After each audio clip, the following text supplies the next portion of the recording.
అప్పు లేని మనిషి ఉంటాడు ఎవడన్నా? ఉన్నారా ఇక్కడ ఎవరన్నా? ప్రభాకర్ గారు మీకు అప్పు ఉందా లేదా? అప్పు లేనివాడు ఎవడు ఉంటాడా? అందరికీ ఉంటుంది అప్పు. అప్పు లేకుండా పనులు అవుతాయా? అప్పున్నా ఎన్ని తిప్పలున్నా లోపల బనీనికి పొక్కలున్నా పైకి వెళ్ళి మాత్రం మంచి అంగి వేసుకుంటామా లేదా? మంచి అంగి వేసుకొని కడక్ అంగి వేసుకొని వస్తాం. ఎందుకు? మళ్ళీ ఎవడన్నా అప్పు ఇవ్వాలి కదా. దుకాణం నడవాలంటే తెల్లారి మరీ అప్పు పుట్టితేనే కదా నడిచేది, రొటేషన్ కదా. అట్లుంటుంది వ్యవహారం. కానీ మన ముఖ్యమంత్రి ఏమంటున్నాడు? అప్పే పుట్టట్లే అంటలేదు, ఘోరం. నా రాష్ట్రం మొత్తం సగనాకిపోయింది, నా రాష్ట్రం క్యాన్సర్ పేషెంటు, నా రాష్ట్రం ఎయిడ్స్ రోగి. ఎవడిస్తాడు మరి అప్పులు? చివరికి ఏమంటున్నాడు ముఖ్యమంత్రి గారు ఈరోజు? చాలా విచిత్రం. నేను ఢిల్లీకి పోతే నాకు అపాయింట్మెంట్ లీట్లేదు, ఎక్కడ చెప్పులు ఎత్తుకపోతాడేమో అని భయపడుతున్నారు. ఎవడన్నా ముఖ్యమంత్రి మాట్లాడతాడు? ఆయన నాకు అర్థం కాదు ఇంత దారుణంగా. ఇంకా నికృష్టం ఏంటంటే ఆయన అంటాడు, నీ గుడ్లు బీకి గోటిలాడతా, నీ పేగులు మెడలేసుకుంటా. ఇది ముఖ్యమంత్రి మాట్లాడాల్సిన మాటల. పేగులు మెడలేసుకోవడం ఏంది? బోటి కొట్టేటోడు వేసుకుంటాడు పేగులు మెడలు. నువ్వేందుకు? ఆయన నాకు అర్థం కాదు. ఈయనే ముఖ్యమంత్రి లంకె బిందెలు ఉన్నాయనుకుని వచ్చినా. నేను చాలా మంది ముఖ్యమంత్రులు చూసాం మేము అందరం కూడా.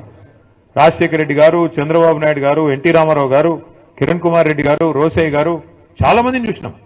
ఇట్లాంటి ముఖ్యమంత్రిని మాత్రం ఎవరిని చూడలేదు. కేసీఆర్ గారు ఒకరు కాదు, ఇంతమంది ముఖ్యమంత్రులు చూసే ఈరోజు ఇంత విచిత్రమైన ముఖ్యమంత్రి. ఇప్పుడు ఎన్నికల ముందు ఆయనే హామీ ఇచ్చాడు, నోటికొచ్చిన హామీలు ఒకటి ఇట్లా అట్లాగా 420 హామీలు, ఎవరికి ఏది అడిగితే అది ఇస్తా పో అన్నాడు. అర్రాస్ పాట లెక్కనే, వేలం పాటలాగా. ఏది? కేసీఆర్ 2000 ఇస్తుండా, నేను 4000 ఇస్తా.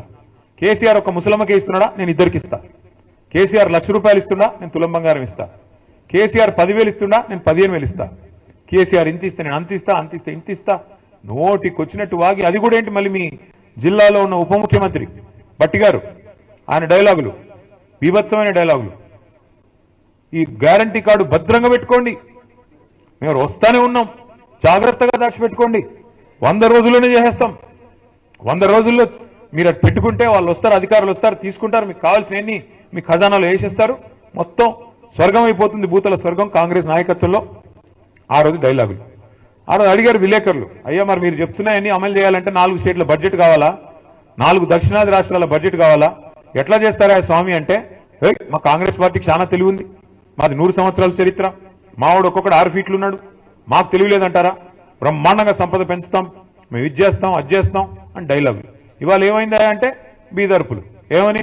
కేసీఆర్ దివాలా చేయించాడు, అప్పులపాలైపోయింది రాష్ట్రం. నేను ఒక్కటే అడుగుతా ఉన్నా మిమ్మల్ని, కాంగ్రెస్ నాయకుల్ని కానీ మిమ్మల్ని కానీ ఆలోచించమని అడుగుతా ఉన్నా.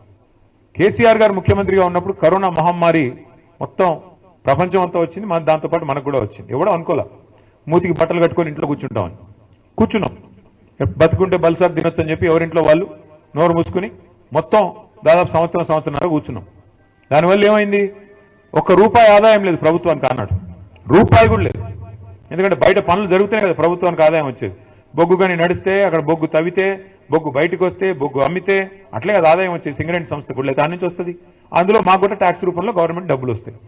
ఒకడు సబ్బు కొనాలి, ఒకడు పప్పు కొనాలి, ఒకడు ఉప్పు కొనాలి, అవి కొంటేనే కదా ఆదాయం వచ్చేది. ఏదీ లేదు. మొత్తం సంవత్సరం పాటు ఎక్కడక్కడ